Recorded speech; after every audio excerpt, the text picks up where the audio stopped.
So, welcome to the Montreal Entrepreneur Podcast. Today, I sat down with Ben Levine from Levine Bros, and we discussed so many things. For example, family legacy, how to scale a business, and how do you keep your customer loyal to your business, and so much more. So, I can't wait for you guys to enjoy it and let me know what you think. So, Ben, it's a pleasure to have you with me today on the Montreal Entrepreneur Podcast. You're so multidimensional. When I looked at your profile, I said, wow, there's so many angles we could have taken this conversation because you've done so many things. But for the audience, for those who don't know who you are, please introduce yourself and tell us what you do. Absolutely. First of all, Cathy, thank you so much for having me. It's really an honor being here. Um, who I am. Let's start. My name is Ben Levine. I am president of Levine Brothers Plumbing. We're a service-based Montreal plumbing company, and I have a BCom in economics from Concordia, and now I'm a master plumber and master heating technician. That's very good. And for us to understand the context of who the person you've become today, take us back a few decades when you were a teenager or your early 20s. How did people describe you, and how would you have described yourself back then? Well, there was a few parts to it. One, I was definitely outgoing, always smiling. I never took myself too seriously. I always had a good time. I figured, what's the point in being around? What's the point in doing anything if you're not having fun? Um, The cool kid. no, not really. Not really. There was a time, I mean, even I'd say by the time I hit 15, 16, I didn't even care. It didn't matter to me. I had my group of friends. I'm still friends with a lot of the people I was friends with in kindergarten. Wow. So that's pretty cool. And my close friends are still my close friends all the way through. School was, I had a good time, which means the teachers might not have had as much fun with me in their class. I enjoyed learning, Okay. and I didn't necessarily care as much about the marks. So that was an interesting part that really frustrated a lot of my teachers, is that I enjoyed the whole process of learning, but when it came time to the test or the exams, if I got in the 70s, I was happy, and then they'd be pretty disappointed, and it didn't matter as much to me. And maybe my mother was a little upset with that too. Eventually, she came to accept that's just who I was. I was also heavily involved in sports. From the time I was a little kid, and winter was ice hockey, and summer was baseball. Ice hockey in grade 6, I actually became a goalie, which I found to be a huge part of my identity. Really? A little bit about who I was, who I became. If a goalie makes a mistake, there's nobody out behind them to really bail them out. If a forward makes a mistake, okay, he had a bad shift. If a defenseman, there's always the goalie behind. The goalie, if you're lucky, you have some good posts behind you, but ultimately you're the last line of defense. You're it. And it really started to go into my character, into who I was, level of responsibility that I felt towards a lot of things, and even beyond into the trade, into the company later on, which I didn't even realize would be such a huge advantage for me. But So you mean accountability? accountability, responsibility, it's, I make a mistake, there's a red light going on behind me, and my team is losing. That's it. I make a huge save, and my team wins the championship. Oh, you did? I did. Nice. I got series MVP. I mean, today is actually the 6th anniversary, but that's just beer league. But we had a great time. Well, it sounds like you did have a good time. And so now you're in your early 20s. You went off to university. When did you decide to join the family business? Because I'm sure you had other options. I'd actually like to recule un petit peu, to move back. In high school, it was one of the things that my dad had always talked about with me. Where I'm 4th generation in the company. Yes. So we're now I'm fourth generation. At the time, my dad was third. And one thing he wanted to emphasize to me was that the company was there as an option if that's where I wanted to go. And that's what I felt would make me happy and be part of who I was and part of who I am. But I didn't need to. He wasn't forcing me. He wasn't pressuring me. Let's just say maybe he was grooming me with a certain level of responsibility in certain aspects. But I grew up helping him out. That's good. I grew up when I had winter break, I'd go into the office and work from the time I was 7 or 8 years old. So I am the youngest of three. I have two older sisters, but I wasn't raised as a youngest child. Normally, a youngest child is carefree and fancy-free and all that other fun stuff, and they reap the benefits of the two that came before them. But for me, it was more, I saw the way that my dad acted and reacted and put himself into the business, and that was the seriousness in which I was raised. It was take life seriously, but don't take yourself too seriously. So that was an interesting part of it. So in high school, when Career Day came out, and I'll never forget that day, I wanted to be a physio.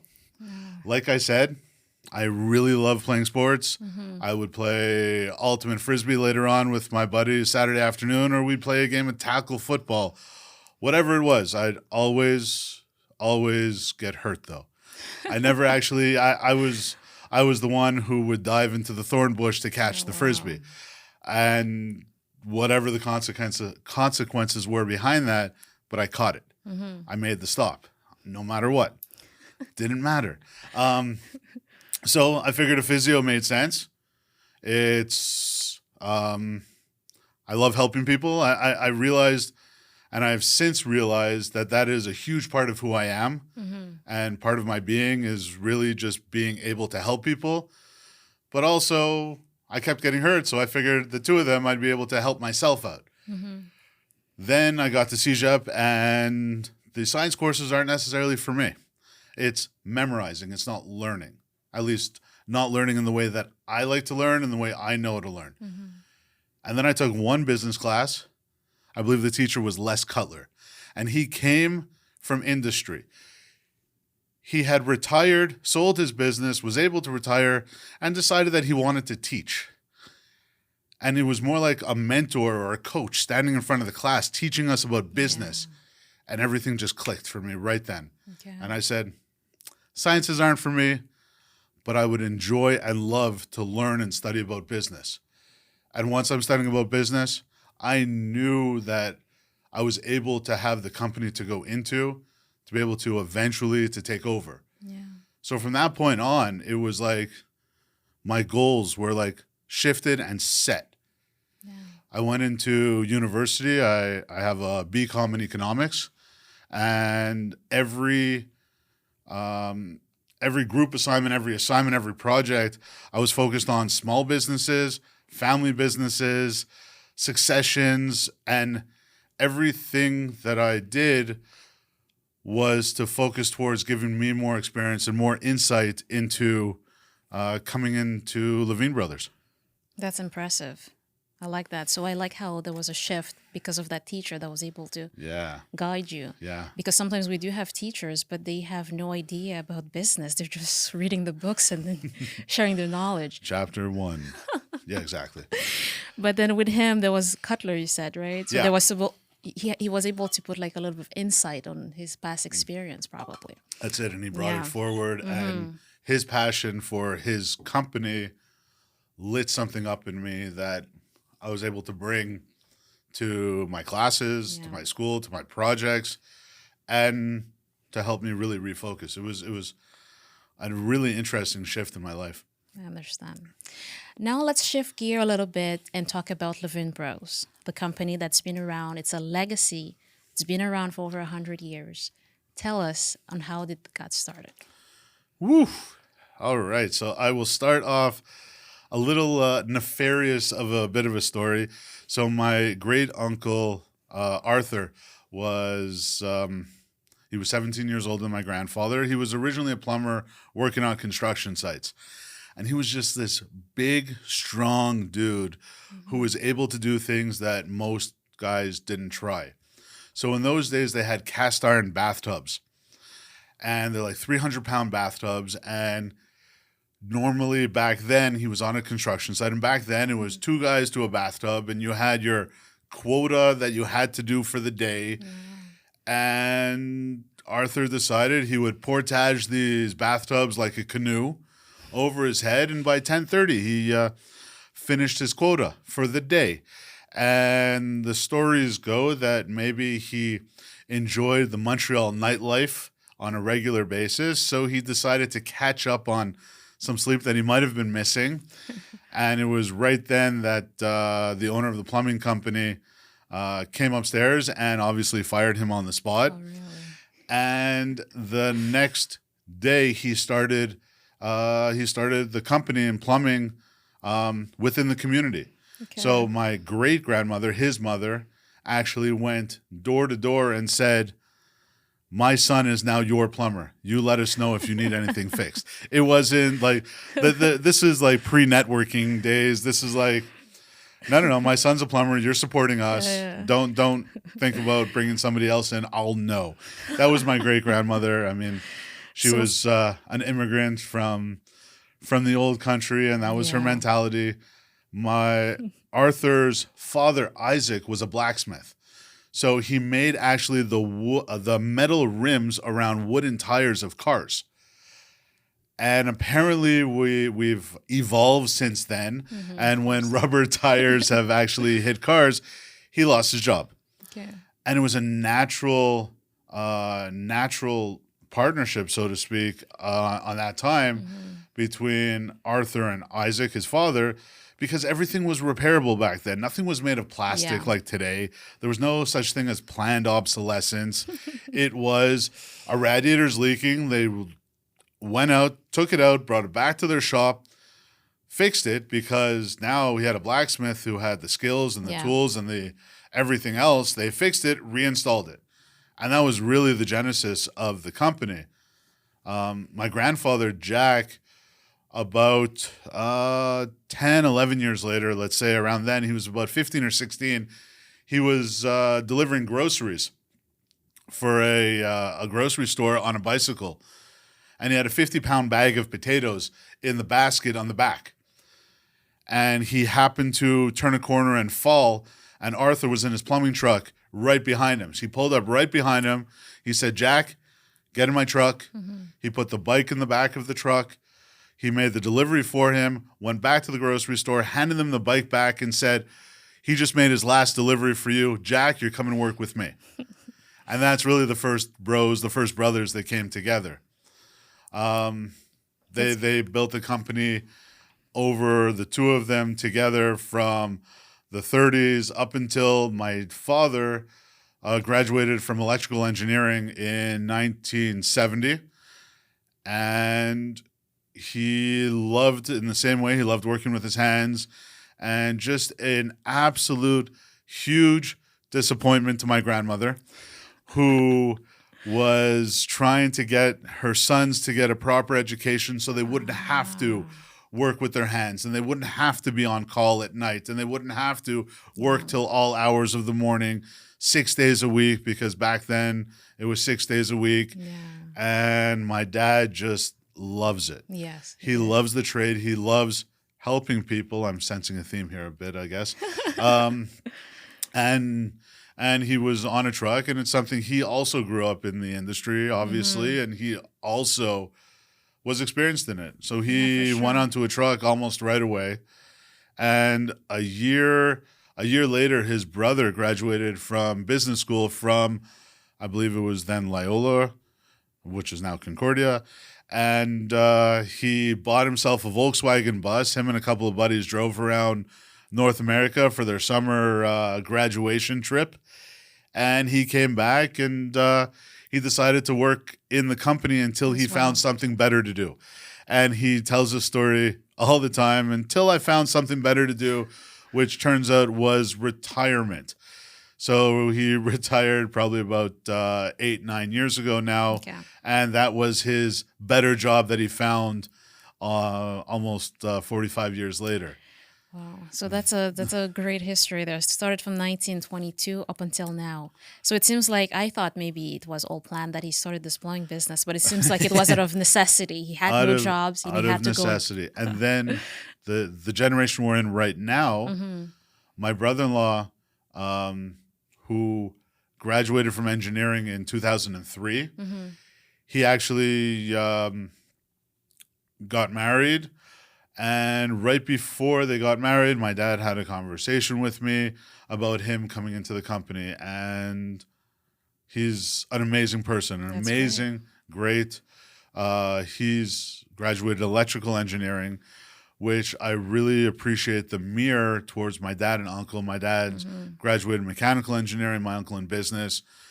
Now my brother-in-law in engineering and me in business. So it's really interesting to see that dynamic. So he started in 2003 in August, and I started a year later. I graduated I took the summer off.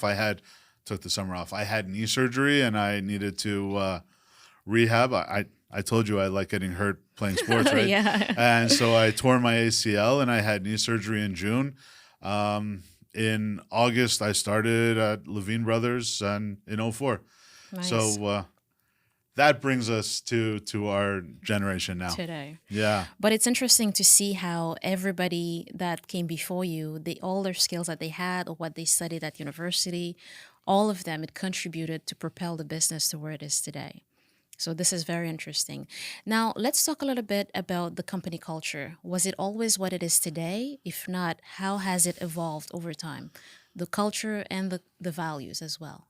So super interesting. When I put values up on the wall in our office, and my dad walked in,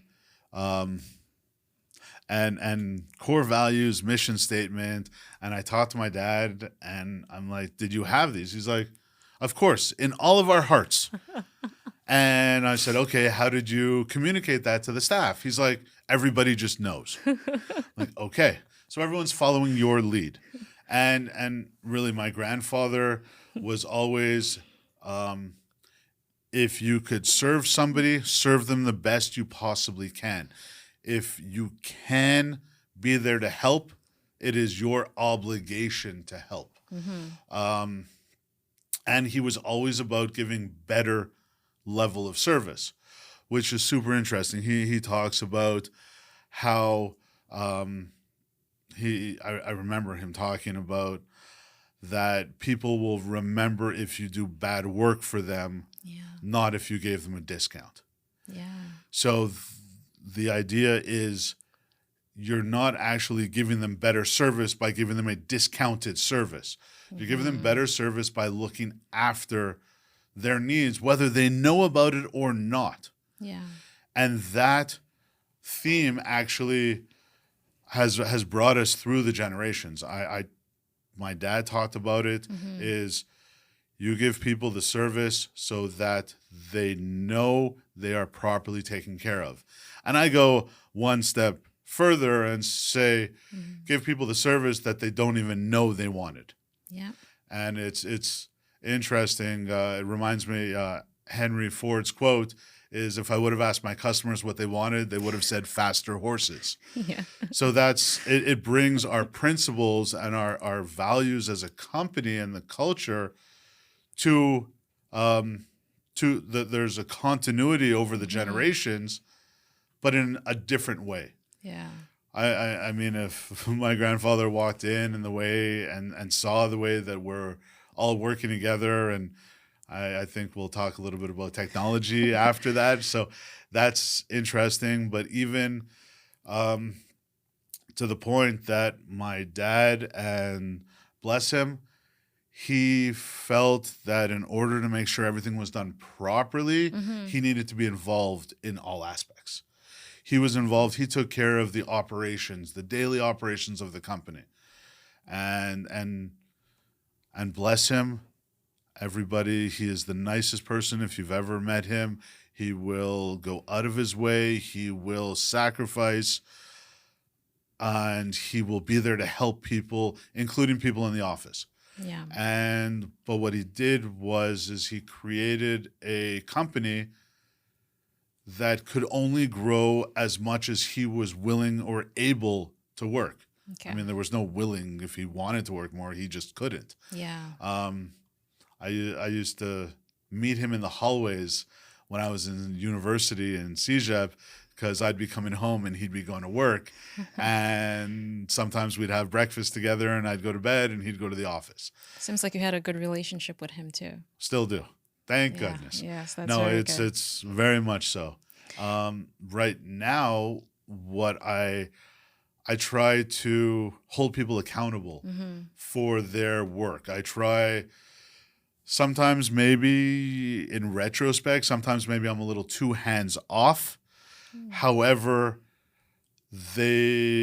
employees won't learn at the same level if you're constantly correcting their mistakes. Yes. If you're catching mistakes before they went out, then there's no motivation to a degree to truly improve and take care of what they're supposed to be responsible for.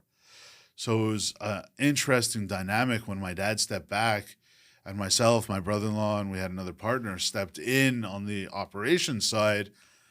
And the complaint to my father was, they're ignoring me. Okay. And I sat down with each one of them and I said, I'm not ignoring you. You've been doing this position for 20 years. I started here 10 years ago. I'm not ignoring you. I just trust that you're going to be making the right decisions. Okay. And whether you do or you don't, we learn from it. And they didn't understand the mentality. It was hard. Some people were able to adapt and others we needed to phase out. Okay. And that's any succession, any transition, whether it's family or not, generations or not. But that's the difference in mentality while still keeping the continuity of the values together. I like that's a very good point that you just brought forth. So with your dad, what you're saying is that there was a lot more hand holding with them. But then you said, you know what? Do the work. Yes, you're going to make some mistakes, but then you're going to learn from those mistakes, and we grow as a company together. Okay, I got that. That's very interesting. You mentioned earlier that your dad said like the values were in his heart, and then everybody just know. Yeah. And I think a lot of entrepreneurs today they kind of think like that. You're like, you know what? This is what I want. This is why I want the company to go. But then the people, they don't know where we're heading, the values. What advice would you give on how to communicate that effectively in a few words? Ooh, that's a good one. First of all, there is such a shift in how I am able to speak now that we have the values up on the wall. Yeah. And what I talk about and what I say in my office is, let's use those values as our lighthouse, our guiding light on a foggy ocean, on a foggy sea. And as long as you're heading in that direction, and no matter what decision you make, as long as they're in line with everything you see on that wall, you didn't make a mistake. We could adjust. We could learn, but you didn't make a mistake. I like that. The problem, and it was interesting, is I visited a few companies that I was part of, almost like a peer mentorship group. And when we had meetings in their offices, each one of them had their values up on the wall. On the wall. Up on the wall. It was, I didn't get it. I'm like, well, everybody knows who I am. Everybody knows what I stand for. And then one of them looked at me and said, but do they know what they need to stand for? Yeah. I said, what do you mean? What do they need? What permissions are you allowing them to make decisions? Because he said, the values up on my wall are there to allow our employees the permission to make a decision on their own. Okay. And that shifted my whole mentality. I like it. And then, you're right. There is a lot of entrepreneurs, and I have people who come visit that have said, oh, that's really nice that you have them up on the wall. It's just decoration, right? I said, absolutely not. The hardest part is keeping those values case by case by case Yeah. when people want to compromise. Yeah. And those on the wall show that we won't, we can't.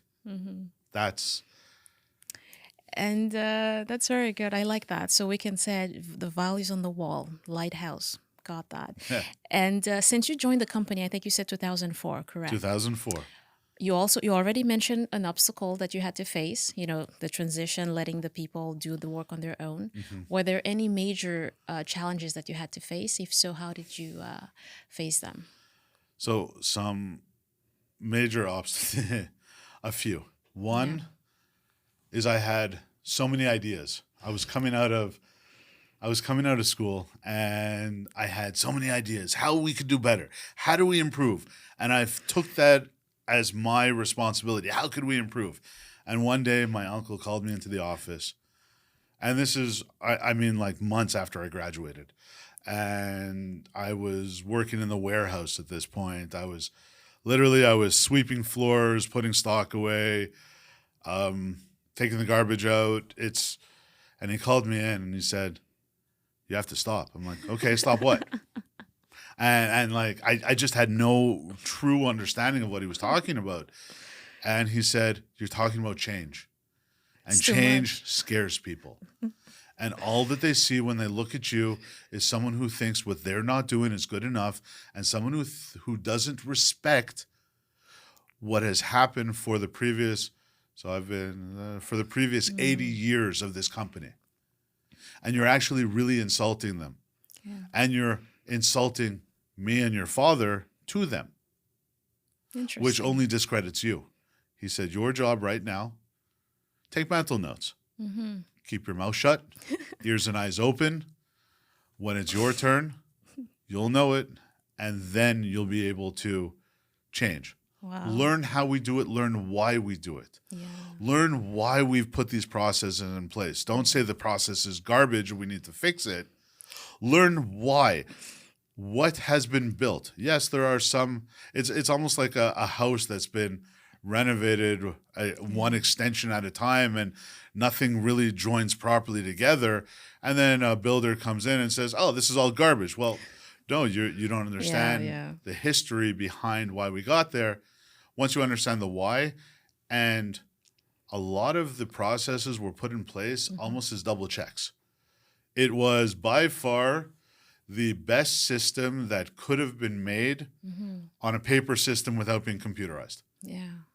When my brother-in-law and I started, we had 2 computers in the office. Sorry, 3. My father's had the plastic covering on it all the time, except when I came to visit and I played Minesweeper on his. But besides that, it was our bookkeeper and our receptionist who did our invoicing. That was it. That was the only computers. By the time, within a few years, we had our service department, we had our customer lists were starting to be computerized. It was easily searchable. And now, so that in itself was a challenge. We actually had one employee that we had to teach how to use a mouse because he was working solely on DOS-based systems at this point. And I'm talking, this is like, Yeah, I remember that. this is 2005, 2006. I had to teach him what a right click was. Anyway, so there were definitely challenges to change. People don't want to change, even if it's for the better. They're nervous, scared, and people are very comfortable in status quo. Yes. So that was a huge part of it. And then for other people to realize that it's not my dad and uncle running the company anymore. Yes. Very different. I am a little bit more open and honest, sometimes more vulnerable, which is contrary to the old generation. And some people just didn't understand how that worked. And people called me weak and said, "Oh, you can't say things like that." And I said, "Why not? If they're feeling it, I'm feeling it. We Well, can then talk let's about it. connect and let's talk about it and see how we can do better together." I understand. Yeah, it is a shift from different leaders. Yeah, and I see what you're saying. And you also touch up on point on how innovation has changed a little bit with the innovations for your operations. I don't know if you wanted to add one more, I don't know, more thoughts on that before we move on to. Sure. So talking right now, we're actually in the middle of putting in a whole office ERP. Mm. And this is our work orders, pen and paper, our pricing. We have a book it's called an all pricer. It's like the manufacturer's suggested retail pricing of 100,000 different SKUs. It's like inches thick. Yeah. And that was all done by hand. And when I say was, I mean up until a couple of months ago. We're just starting to computerize our inventory now.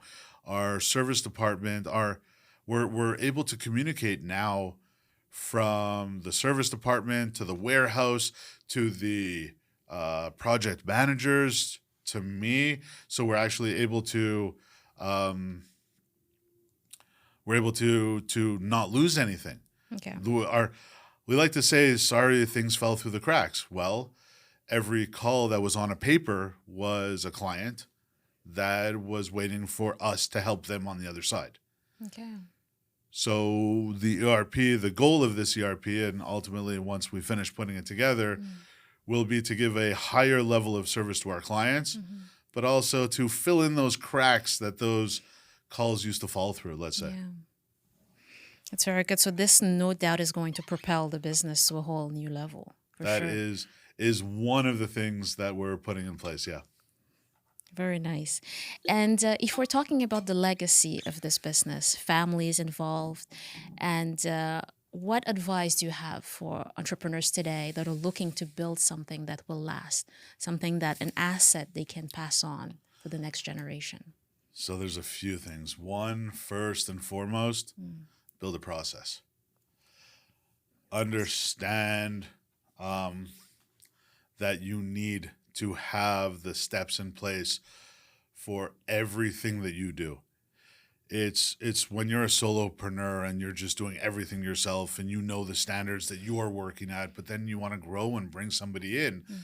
How do you start that? Well, you have to train them. Yeah. And training is not based on watch what I do and then do it after, because there's no standards involved. There's no KPIs in place. There's no goals. Okay, how do you build that legacy? Well, you start off by the process and having the standards. Understand that you need to have the right people in place. Right, people. And it's something that I've been noticing over the past few years as we were growing our support staff in the office and even the plumbers on the road. If you don't have the right people, the processes won't matter. If you have the right people, then the processes won't matter. It's really interesting. I was speaking with a client and he said, if your employees are the right mindset, then nothing else matters. But if your employees are the wrong mindset, he paused and he said, nothing else matters. I was like, whoa. And then, like I said, is if you can help, do it. There's a beginning part, but you also have to know your standards. Not every person should be a client. That was a really hard revelation for me.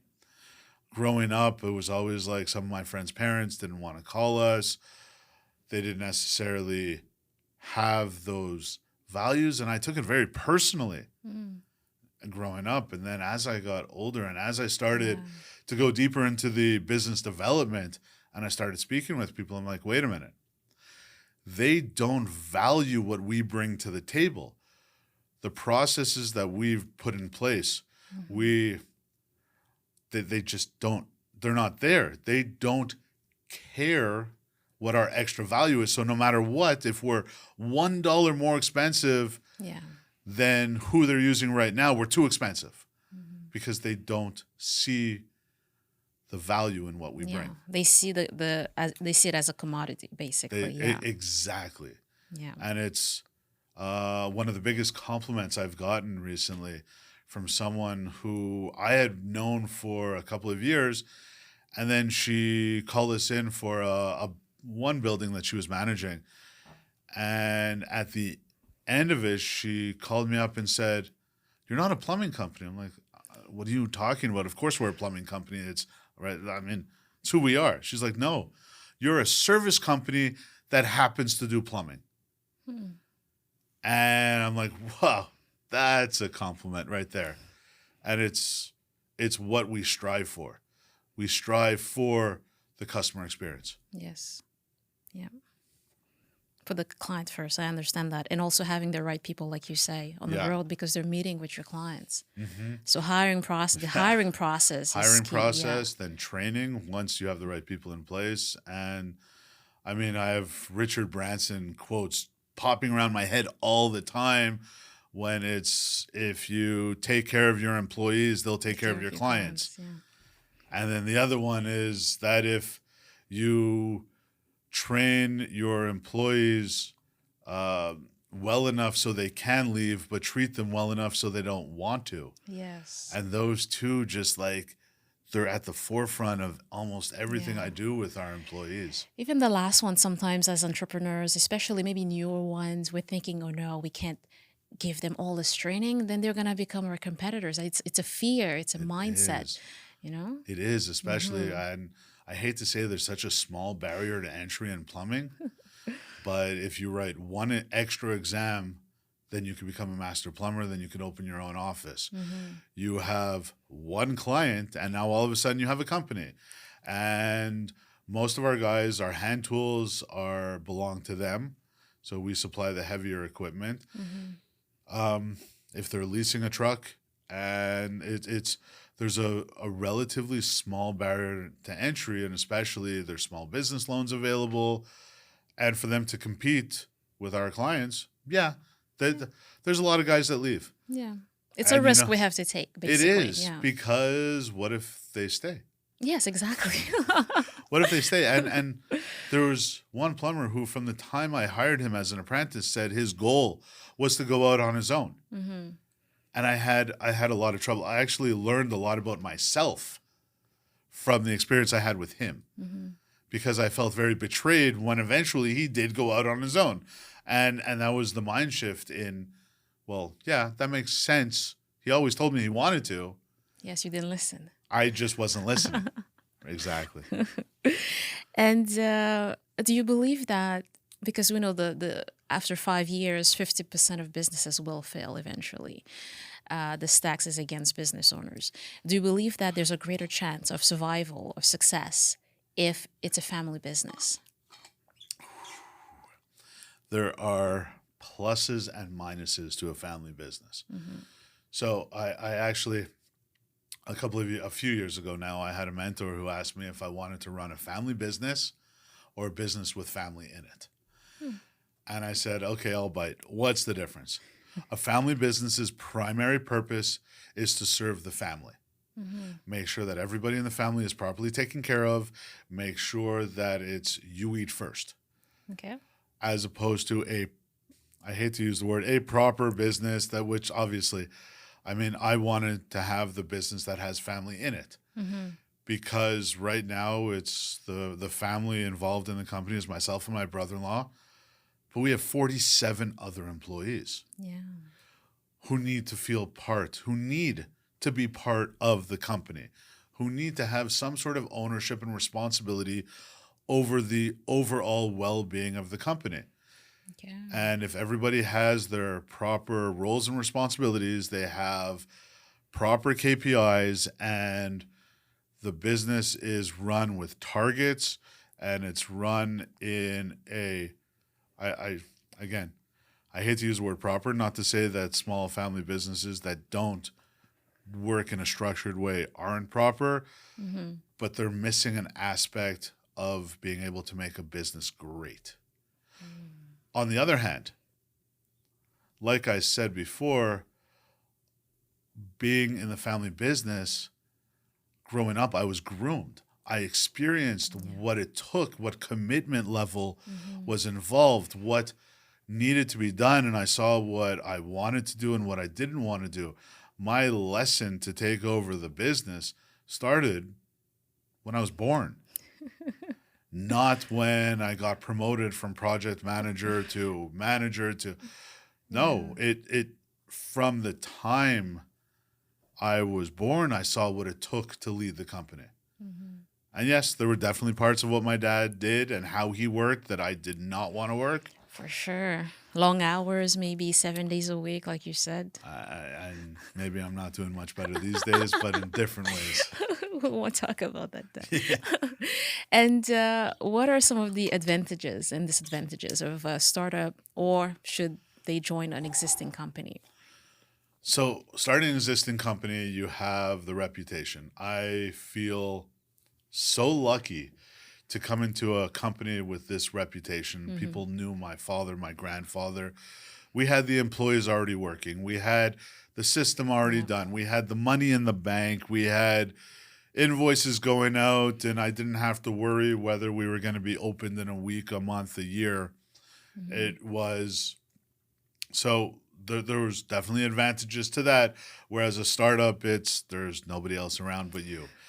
You're not Chaos. you're and all the power to you for starting a company, um, and scrounging and scrimping and Hmm. getting the clients and the start and building the process and building the employees, and there's such a harder part to that. Yeah. Now, where I see as an advantage and something that I see as a roadblock, almost a maybe a speed bump towards Hmm. what I'm working towards, is now I have to change the way that people work. And Yeah. that's a slow process. And I'm not as patient as in some of these processes as I could or should be, where I see companies who had started Yeah. relatively short time ago who are exactly where I want to be in terms of the process and how they train their people and how they bring their people in and the onboarding and and So they're able to move faster, you're they're able saying. to move faster because they're starting out from a from a blank canvas I understand. Yeah. But where I still have all of that paint that I don't only need to paint over, but to move Mona Lisa's into a smile is not as easy as it could be. I understand. Changing, like you say, scare people, and the learning curve for those that were there, or maybe that were not Yeah. using the systems that you're bringing in. So Yeah. it's gonna take a lot of training. And in your opinion, what is the best way to grow a business? I know it's a catchy subject. There's a lot of answers, but what's your take on it? I'm going to go back to people. People, relationships. Um, you open up the yellow pages, there's lots of other plumbing companies out there in Mm-hmm. Montreal where I hate to say a dime a dozen, but honestly, you take a dart, throw, someone will come and fix your toilet. That's great. But I install the same pipe as everybody else. I install the same faucets as everybody else. And and the difference is people. It's Pimple. how we train them, how they interact, how you make people feel Mm-hmm. when they call is what's going to keep them calling, and then you build on that. Talk to us on how you're celebrating the big anniversary Woo, of your company. 100 years. Yes. So I'll we decided about close to a year ago now. We talked about having this huge blowout party. We talked about inviting our employees and their families and kids and grandkids and a carnival and a petting zoo and different eras represented with foods and drinks, and it just sounded like a lot of fun and slightly inauthentic for who we were and who we Mm. are as a company. So we decided to shift. We Okay. shifted to a huge blowout party for our staff Mm-hmm. to performing 100 acts of gratitude to celebrate 100 years in business, to be able to give back. So we separated these acts between our employees, our clients, and the community. So in terms of our employees, breakfast barbecue and gifts and every now and then, not in the winter, but I would wash one of their trucks for them. And we had a candy bar, and my wife baked cookies for them, and a whole bunch of things as we go along. We're planning a few other activities in the next couple of months. From the client side, we send flowers to clients who have been with us for a long period of time. Wow. We have certain giveaways that we've had. We've given hockey tickets away as a thank you. Yes. We have our 12 days of giveaways on social media, where we partner with other companies and give away huge presents to people just for putting their name down. And this past year, we really tried to focus on businesses in Montreal that were growing, that we wanted to support, that we wanted to showcase. So it was almost like a 2-for. But then the community the community aspect of it is somewhere that I'm actually really proud of what we've been able to accomplish. First, I'm a partner for care with the Lakeshore General Hospital Foundation. We've helped women's shelter fix their bathrooms up. We had a graduate of a women's shelter that we were able to have one of our suppliers supply a washlet bidet that we went and installed for her on her first apartment after leaving the shelter. Nice. We took a tour of the old Brewery Mission, which is the oldest and largest homeless shelter in Montreal. And part of that tour, the executive director, James, took us around, and I looked and I said, how could we help? And he said, the water fountains. I said, what do you mean? He said, not a single one of the water fountains on the 5 floors work. Wow. And what ends up happening is some of these people in the middle of the night, they wake up, they're thirsty, they're going to go to the bathroom, and they're going to suck out of the faucet, and there's a loss of dignity. Okay. And it's deeper. So plumbing in this case was deeper than just fixing a faucet. Yeah. It was, we're able to bring dignity back to these residences of the shelters. I became an ambassador. I am now one of the Canadian ambassadors for the One Drop Foundation, which is the foundation started by Guy Liberté. And there's a 7-year program for Canadians on reserves to help bring fresh drinking water to the reserves while changing characters and attitudes towards the water through art in all different kinds of ways. Super interesting initiative there, and I'm super proud to be part of that.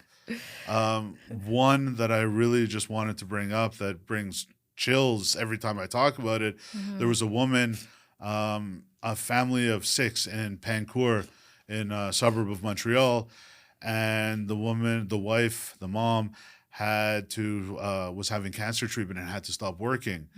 And so she was getting handouts and she was getting help with groceries just to be able to support her family. And then she had a leak in her kitchen, and the insurance company came and demolished the kitchen and then denied her claim and refused to put anything back together because it was not what they deemed insurable. Oh, my God. So we helped her put her kitchen back together. We helped source with her. We were able to get the plumbing work done with her. And then she called me up the first night she had a kitchen, told me that she was crying as she was washing dishes in her kitchen. And then it goes one step beyond, is 2 months later, I heard that she started selling pierogies from her kitchen. And for the first time, she didn't need handouts for groceries to support her family. That's amazing. That is a boost, a positive. Yeah. Even for your employees to go, and then because they know they're making a difference. Exactly. It's like they're superheroes, but maybe they are in costumes. But no uniforms. Capes. Yeah, no capes. Yes, exactly. CSST wouldn't like the capes. All right, Ben, let's quickly talk about what do you see the future of the trade? What does that look like for us? Future of the trade is super interesting because we have such a deficit coming in terms of tradespeople, especially skilled tradespeople. There was a study that came out about 5 years ago that within 5 years we'll be missing close to 250,000 Wow. tradespeople in Canada alone. Mm-hmm. We're feeling it here. I mean, we felt it over the Yes. pandemic. People who tried to get trades to come to their house, people who wanted to renovate, good luck finding a contractor, a plumber, an electrician. And we're finding it is one of our barriers is to find new and great people to come in with the right character that want to learn, with the humility to learn. And that's what we're always looking for. Um, it's on the positive side. Mm-hmm. I'm actually chairperson of the governing board of the English speaking plumbing school in Montreal called VOC, Verdun Adult Career Center. And I go and I speak to the classes before they graduate. And It's good strategy. They thank come you. work for you. Thank you very much. Actually, right now we have about 17 of our 30, we have about 35, 36 members on the road. Mm-hmm. 17 of them came as graduates from that school within the past 10 years. So yes, so if this is something I could give back to the school, they get exposed to our company and realize that they want to come work for a company that has values like ours. For sure. Then it's a great done at this point. Yeah. But meeting these students coming up shows how much they care about the trade and shows the reason why they got into it isn't just about, hey, I get a great paycheck and I could retire on that. Yeah. It's There's more. really much more behind it. So it's really encouraging. I'm really excited. I just hope for more people to go into trades these days. Yeah, because there's going to be a big Huge. And I really wish that the trades would get the respect that they used to have, or even the respect that they're shown in Europe, where being a plumber, we're not talking about the crack and the plunger. You know, it's really, we're there to protect the health of the nation. Yes. And there's, I say it's because of the plumber that a mom was able to give her newborn baby a bath in hot water tonight. Yes. It's because of a plumber that we didn't have to evacuate an old age residence because their heating system went down, but we were able to get them heat by the end of that night. I like that. It seems like as business owners, and especially in your case, because you do have, like, it's like there's the ship and you're the captain of that ship. It's been around for 100 years. How much pressure do you feel to keep it going? So there's the pressure of the legacy, Yes. which I think the first word that came to mind as you were asking that question was how much pressure, kind of like Atlas. Yes. Yeah. But the company, we've evolved the company so much over even the past 5 years. And I know where we're going. I know where we want to go. I know the vision. And with support of my partner and my brother-in-law and all the employees who are on the boat with us, paddling in the same direction, it's a pretty exciting time because like we're on the way. Yeah. And that's kind of fun too. And do you believe that there is a balance as an entrepreneur and family life? Is there a balance or there's no balance? Balance is a misnomer. I think that's the wrong kind of word. It's what you want to do is you want to have extreme commitment. And whether it's while you're at work, you're extremely committed to the work, but while you're at home, Be at home. you're at home. Don't check emails while you're in the backyard with your kids. It was on the other hand, easier said than done. Yes. I read a book and I went through a program called 18 Summers. And the theory behind it is you only have 18 summers that your kids want to actually spend time with you Interesting. before they're on their own, before they're traveling. Yeah. And I have a 12-year-old at home, which means I don't have 18 summers left anymore. And at some point, I just looked up and said, what's the real purpose? Why am I doing this? I'm doing this for them, for me to not be there for them, or for me to work myself to death so I won't be there afterwards. Yeah. But let's enjoy the ride now. Let's be there. Let's appreciate what we have now. Let's focus on what we have now. And this past February, I went to Disney, and I believe it was one of the first times, and it's probably self-inflicted. because it's who I am. But it was the first time that I trained myself to disconnect, and I trained myself to relax, and I trained myself to not check my emails, Yeah. and I turned the push notifications on my emails off, and I only checked them when I got back to the hotel at the end of the day, and I wasn't that reachable. And it was a spectacular family experience To be in the moment. to be in the moment. I like that. You talked about books, 18 Yeah. Summers. Give us 3 books quickly. All right. So I've quickly and why. So first is Radical Candor by Kim Scott. If you haven't read it, it's about having the hard conversations and why you should, and why if you don't, you're actually doing a disservice to the person you're not having that conversation with, because they don't realize what they're not doing right. And that's a huge part of it. Simon Sinek, Start With Why. Yeah. If you're a business owner and you haven't read it, it's focuses you to move forward, and that's really what got me started on putting the values up on the wall and the mission statement. That's nice. And another one is The Slight Edge by Jeff Olson. Yes. And he talks about a quick story about these 2 frogs who fell on a farm, and they fell into a bucket of milk that was just squeezed from a cow. And they're swimming around and swimming around, but they can't jump out because the milk is too deep. And they can't jump out because the top of the bucket is too high. And one of them says, I'm just going to give up. And he drowns himself. The other one just kept going, spinning around. And eventually, as he swam and kicked, he felt his foot go on solid ground, and he created butter from the milk. And then he was able to jump out. And that image sticks with me about constantly putting in the dedication, putting in the time, even if you don't see the results, but you know it's in the right direction. Same as going to the gym. Yeah. It's go to the right direction. Now let's talk quickly about Montreal before we finish. What do you like about the city? So what I love about Montreal's, first, multicultural. And the multiculturalism is celebrated every step of the way. I mean, between the francophonie that we have and the Just for Laughs and the Jewish communities and the Haitian communities and the Portuguese communities and the Italian. I don't know if you've ever been and driving between Little Portugal and Little Italy during World Cup, but it is amazing. But so the heritage, the values that came are all celebrated. The history behind it and how we got to where we are is celebrated. But Montreal is so invested in innovation and being able to talk about our flavors, but to be able to advance.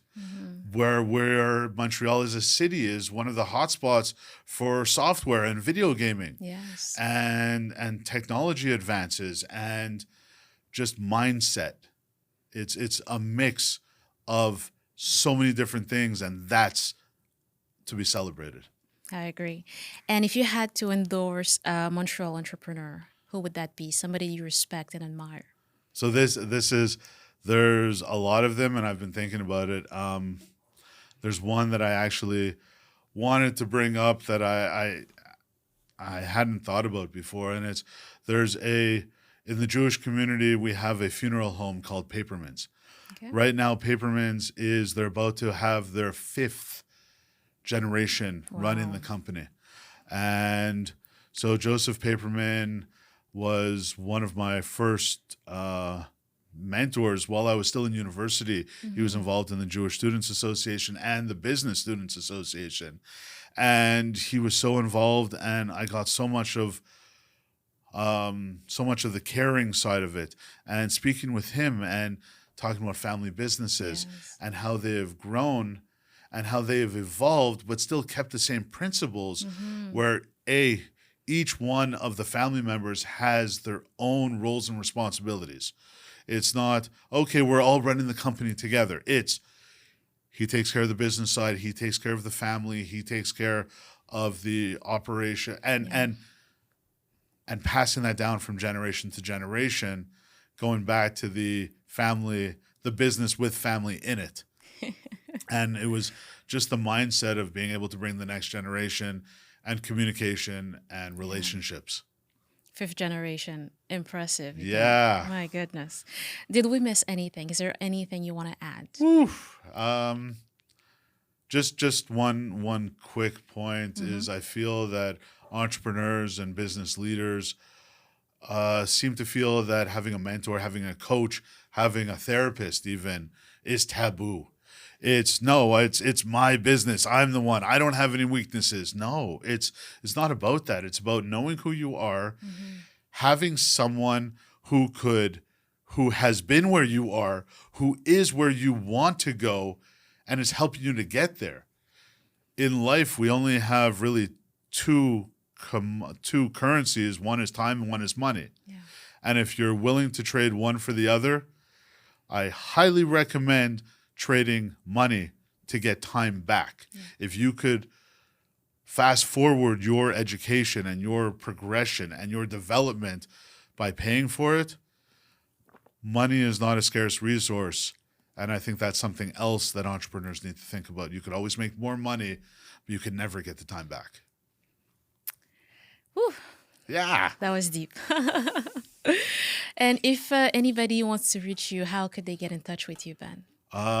Easy way. So to get in touch with me personally, I'd recommend LinkedIn or go on our website. My email is there, levinebros.ca. But LinkedIn, it's Ben Levine. Yeah. Hopefully pretty easy on that side. Or check out the company. We're very active on Facebook. We're very active on Instagram. And if you message, my director of marketing happens to be my wife. So I guarantee you I will get the message no matter what. So yeah, those easy ways to reach out. Well, Ben, it was a great honor to actually have you talking about all these great things business owners need to hear, the legacy of your business, what you're doing actually for the town, for Montreal. It's very impressive. Thank you so much. Thank you again for coming on the Montreal Entrepreneur Podcast.